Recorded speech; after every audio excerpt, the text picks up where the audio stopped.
Assalamualaikum warahmatullahi wabarakatuh. Saya Silvi Febri Aryani, mahasiswi dari STIKes Harapan Ibu Jambi, program studi farmasi semester 1. Pada kesempatan kali ini, saya ingin menjelaskan tentang perhitungan dosis injeksi untuk memenuhi tugas mata kuliah Matematika Farmasi. Nah, sebelumnya saya ingin menjelaskan sedikit apa itu mengenai perhitungan dosis injeksi. Saya sebelumnya sudah menyiapkan PowerPoint yang sudah saya buat, sedikit materi untuk mengulas guna untuk kita menghitung atau bagaimana sih cara menghitung dosis injeksi itu, rumus apa yang dipakai atau bagaimana cara menghitungnya. Nah, langsung saja. Baiklah, sebelumnya saya sudah memperkenalkan diri, langsung saja masuk ke dalam materi perhitungan dosis injeksi. Nah, sebelum kita mengetahui bagaimana cara berhitung dosis injeksi, apa sih injeksi itu? Injeksi yang sering disebut sebagai shoot atau jab dalam bahasa Inggris adalah proses memasukkan cairan ke tubuh menggunakan jarum. Dalam praktik medis, cairan yang kerap dimasukkan ke tubuh melalui injeksi adalah obat dan vitamin. Injeksi adalah salah satu prosedur perawatan kesehatan yang cukup umum.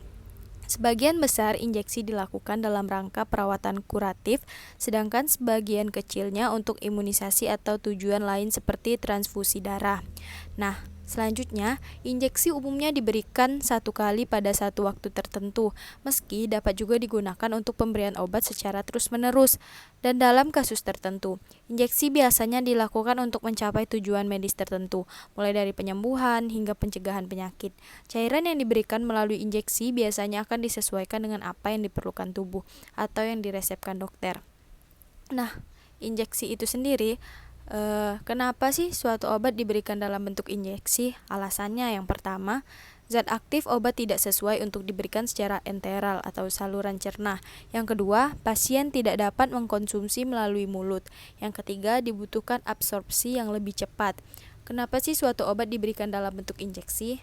Yang pertama, zat aktif obat tidak sesuai untuk diberikan secara enteral atau saluran cerna.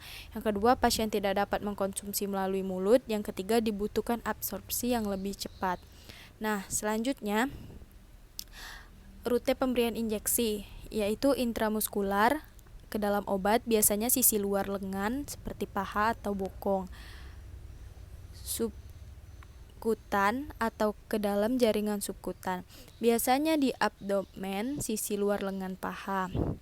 Intramedal atau ke dalam dermis kulit, biasanya di sisi dalam lengan, punggung bagian atas, dada bagian atas, dan intravena. Intravena itu langsung ke dalam vena.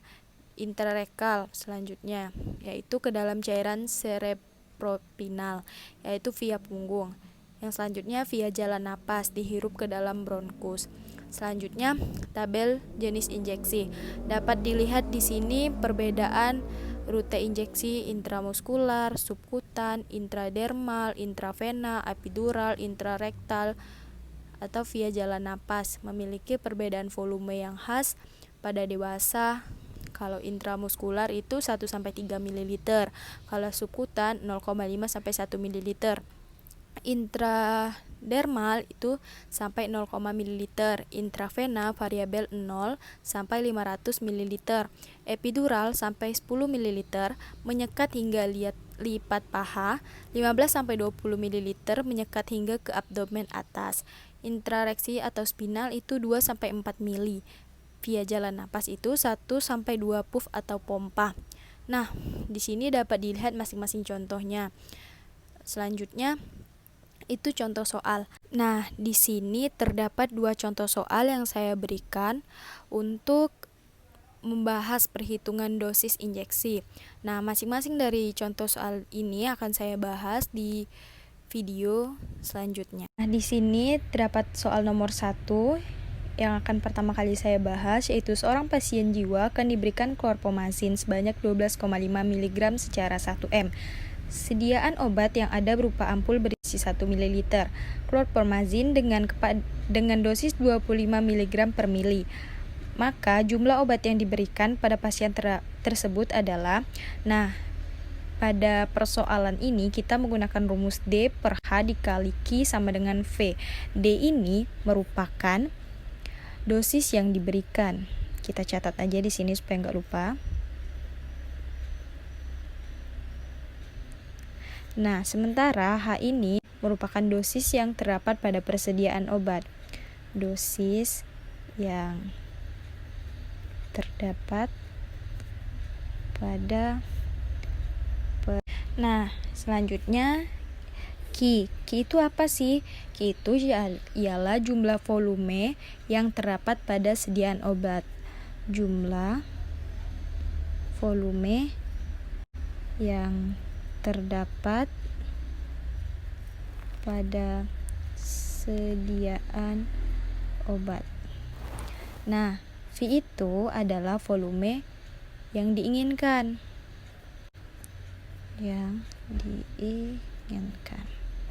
Nah, langsung aja kita substitusiin. Langsung aja masukin nilainya ke rumus yang sudah kita ketahui ini tadi. Nah, D itu tadi kan dosis yang diberikan. Nah, dosis yang diberikan itu sebanyak 12,5 mg. Langsung aja kita masukkan 12,5 mg per H. Nah, H ini tadi merupakan dosis yang terdapat pada persediaan obat, yaitu 25 mg per mili yang ini. Nah, langsung aja kita masukin 25 mg. Nah, dikali Q ini jumlah volume yang terdapat pada sediaan obat.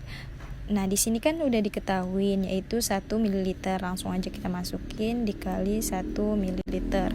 Langsung aja dibagiin 12,5 dibagi 25. Itu dapatlah hasilnya 0,5.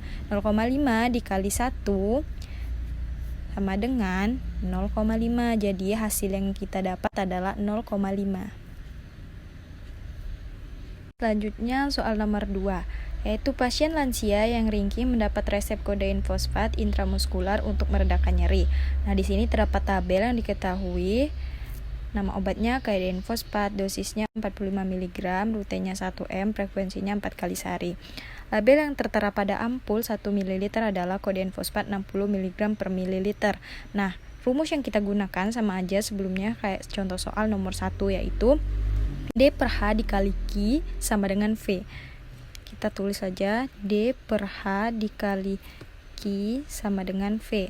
Langsung aja, D ini sebelumnya udah saya kasih tahu itu adalah dosis yang akan diberikan. H itu dosis yang terdapat pada persediaan obat. Q itu jumlah volume yang terdapat pada sediaan obat. V itu jumlah volume yang diinginkan. Langsung aja kita masukkan D-nya itu 45 mg. Setelah itu 45 gram sudah dimasukkan. Langsung aja kita masukkan H-nya, yaitu 60 mg per mili.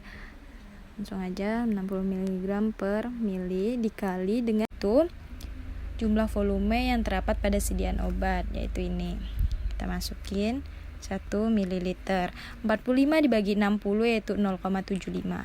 0,75 dikali 1 mili itu hasilnya 0,75 mili.